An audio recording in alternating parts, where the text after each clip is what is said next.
Hey everyone, Midits here. For a very long time, people have been pondering this question. Out of the three live-action Spider-Man, which would triumph in a fight? Now, the live-action Spider-Man would never fight because they would not have the motive to fight each other. But let us say that in this case, there is a reason they are opposing each other, requiring all of them to have a fight until there is a victor. There's also one more thing. There are more than three live-action Spider-Man. Besides Tobey Maguire, Andrew Garfield, and Tom Holland, there's also Nicholas Hammond, the live-action Spider-Man from the 70s Spider-Man show and the 70s movie trilogy, Shinji Todo from the 70s Japanese Spider-Man TV series, and lastly, Danny Seagren from the Electric Company show. All six of these Spider-Men would be in a free-for-all fight with no one having the opportunity to merge forces. Now what we are going to do is we will see which Spider-Man is the most likely to be beaten first, then we will keep going until we eventually reach the champion. So now get ready for the brawl of the century. As the fighting starts, there are two Spider-Men who are going to lose very quickly. First of all, there's Hammond Spider-Man. There's a single reason I need to present that demonstrates why he is the weakest live-action Spider-Man. That is the fact that Hammond Spider-Man has never fought a single supervillain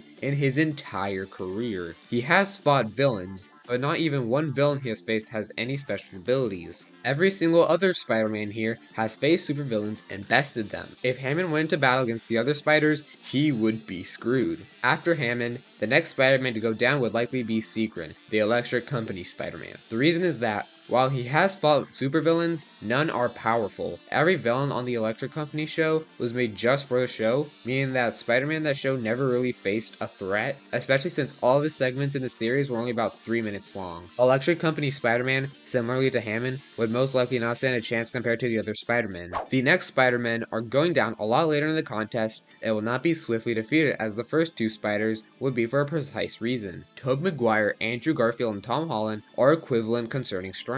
With each factor one Spider-Man is better at, there is something else a different Spider-Man can accomplish more competently. For example, Tobey Maguire is the most experienced Spider-Man, being Spider-Man for over 20 years. And before you say something regarding how the other Spider-Men have even more experience, I want to declare that experience from doing something means nothing when you did not accomplish anything that entire duration. But, on the other side, Tom Holland's Spider-Man has faced the most dangerous threats, having fought Thanos. Also, I do know that Spider-Man fought Thanos alongside some of the Avengers in the Guardians of the Galaxy, but that still is a remarkable accomplishment, whether or not he had assistance in the fight. Lastly, Andrew Garfield does not have something notable that requires mentioning, but he would still be moderately even compared to the other Spider-Man. So, out of all of these Spider-Men, who would win this battle of the live-action Spider-Man? None of these. Because if you were paying attention, you presumably noticed that there's still one Spider-Man I've yet to mention, that being none other than the Japanese Spider-Man. Now, there are probably a lot of you out there wondering how in the world Japanese Spider-Man bests Tobey Maguire, Andrew Garfield, and Tom Holland. I am going to show you how he is more powerful.